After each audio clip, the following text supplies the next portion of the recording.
that smoke blunts with ya, see your picture. Now they wanna grab the guns and come and get ya. It's the ones that smoke blunts. All right, so Urban Meyer news. He is out. He has resigned. Obviously, him and Ohio State probably agreed upon a price, a buyout of his contract. He had a pretty high contract. So they're going to have to buy that out. So basically, Ohio State gets fucked because, first off, Ryan Day, the guy that's going to be he was the offensive coordinator or whatever. Obviously, he's not Urban Meyer. Urban Meyer's 73-8 at Ohio State. So some things, I'm making this video. Obviously, you're probably, if you want to know like the general of things, you get on ESPN or Colin Cowherd had a pretty good little segment with Brian. I think his name is Brian Feldman. They had a pretty good segment that I watched to kind of get an update of kind of what's going on. When these type of things happen, sometimes they get drawn out. Sometimes they end pretty shortly. Usually the ones that get drawn out, though, to me, those are the ones that are kind of bullshit and kind of media. Like a good example would be like the college basketball last year, Sean Miller and the shit that happened to him. And then the fact that Sean Miller ended up not even being indicted, that he wasn't actually even in trouble. He wasn't actually involved at all. But this is completely different. And the reason that I talked about it, or the reason I want to talk about it is because I think I found some things in here that to me in 2010 were weird, but it didn't make sense to me. And it's crazy how now they come to light and things make a lot more sense to me now. So let's talk here. So Urban Meyer was at Florida. He was at Utah originally. And then he went to Florida. He was at Florida, I think his first year at Florida was 2005. Now, if you remember in his time at Florida, he had players like Riley Cooper, and he had, Aaron Hernandez. He had the Pounceys there. These were all guys that were considered troublemakers or, have obviously had some offenses at this point. Talking about Aaron Hernandez. Basically, this guy's a player's advocate. He's loyal. When I talk about family, obviously I'm talking about his initial family, but also his football family. The guys that make his bread, the guys that, is his family in a sense. So understand that, that's kind of to start off, And what I want to say first off is I don't think Urban Meyer's a bad guy, and I don't think, Urban Meyer's, initial plan was to look like a really bad guy and to look like a guy that doesn't care, a power hungry guy, what he looks like today. I think he was a guy that was loyal and he had all his shit together. And what he wanted to do was he wanted to bring the young guys around him that didn't have their shit together. He didn't want to just kick them to the curb because, when you're in the position of power, yeah, you have a lot of responsibilities and, everybody's actions, kind of go off of you. So I totally get that. But at the same time, like you care about your younger guys, and you care about, you want to help them, and you want to make, you want to get them to the point that you're at in your life. You understand that you've struggled throughout times in your life, and now, you want to help them get to that point because in that time period when you are growing and you're trying to figure out who you're going to be, it is hard to see the path at the end of the tunnel unless you have other people that have actually been to the end of the tunnel, someone like Urban Meyer.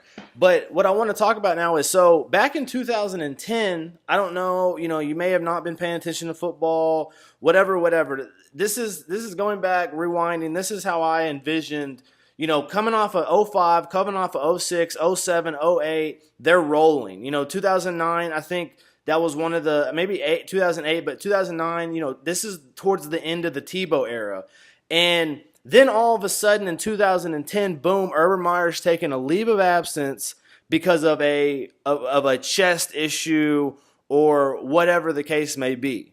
Now, think about that. In 2010, was domestic violence a big deal at all yet? There was not all this media hype about the domestic violence, and domestic violence was something that could definitely get, brushed under the rug a lot easier than nowadays. Nowadays, people know, football is a powerful sport. And what, most of the people that don't really care about football have realized is if they can somehow break the fans and the coaches and players apart.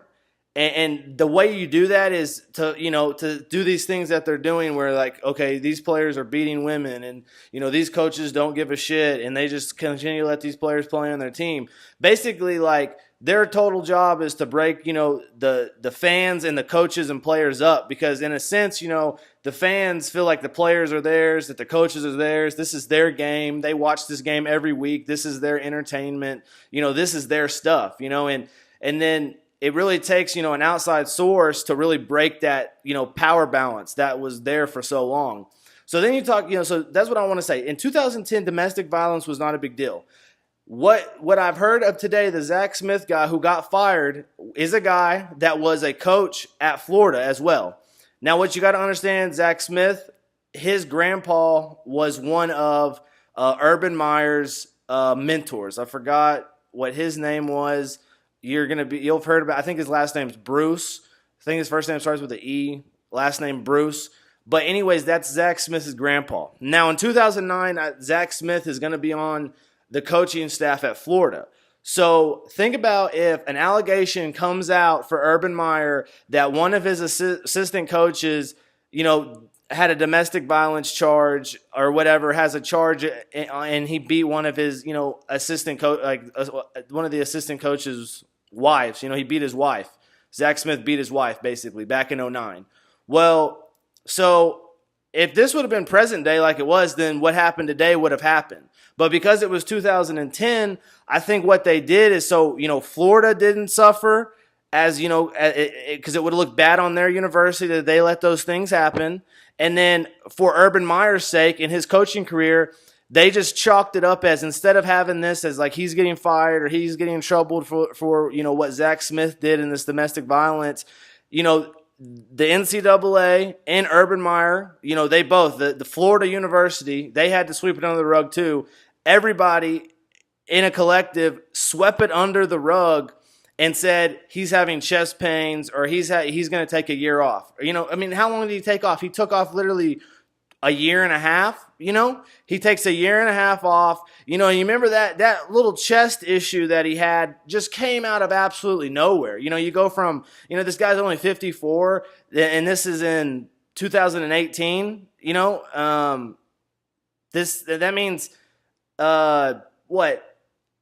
6 years or 8 years ago, this guy was like 46. You're telling me this guy has heart problems at 46? You're telling me that a guy that's played football his entire life, a guy that, there's some football coaches that get fat and out of shape. This guy is not out of shape. This is a guy that's a fit guy. He does not have heart issues. I think basically what I'm blowing the lid on is that back in 2010, either Florida or Urban Meyer or the NCAA, somebody back then lied about these chest pains, or maybe Urban Meyer just did it on his own and said, hey, I'm having chest pains, knowing or whatever the fuck that was. And then boom, he comes back a couple years later, goes to Ohio State. Oh, how fitting.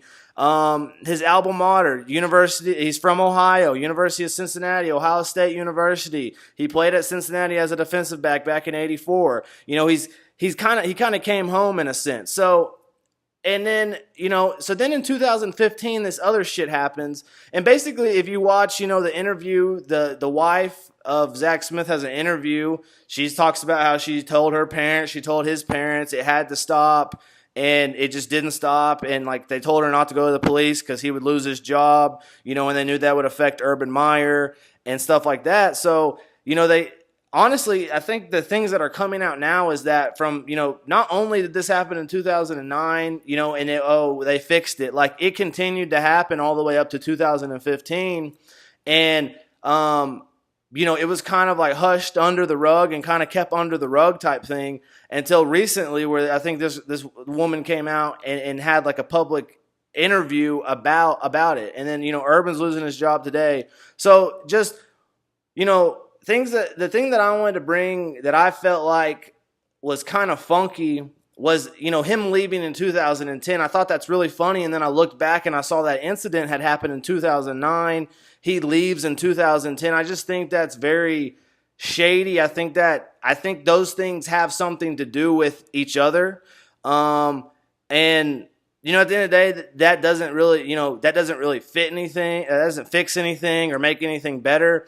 That's just kind of, I had saw that, and I just wanted to bring that to people's eyes, that it's kind of funny how back in 2010 or whenever his leave of absence started, that was around the same time that Zach Smith got that prior domestic violence charge, I think in 2009. And then obviously he did again in 2015, but we don't know in that time period from 2009 to 15, what that woman was going through. I think she eventually got a divorce or whatever, but that was all, and supposedly Urban Meyer's wife knew, Urban supposedly knew or somewhat knew, I don't know. But anyways, it's kind of fucked up deal, and obviously it fucks Ohio State on the season. You talk about a team that was pretty good. You talk about a team that has an outstanding coach. Now that outstanding coach is gone, this team goes from being a playoff contending team to, they're probably going to be 9-2, 8-3, and depending on if they beat Michigan or not at the end of the year, that's going to be a big determining factor on probably if they play in a Big Ten championship game or if, they're going home after that. So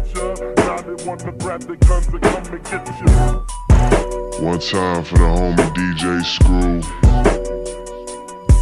Already, I'm feeling throwed in this bitch.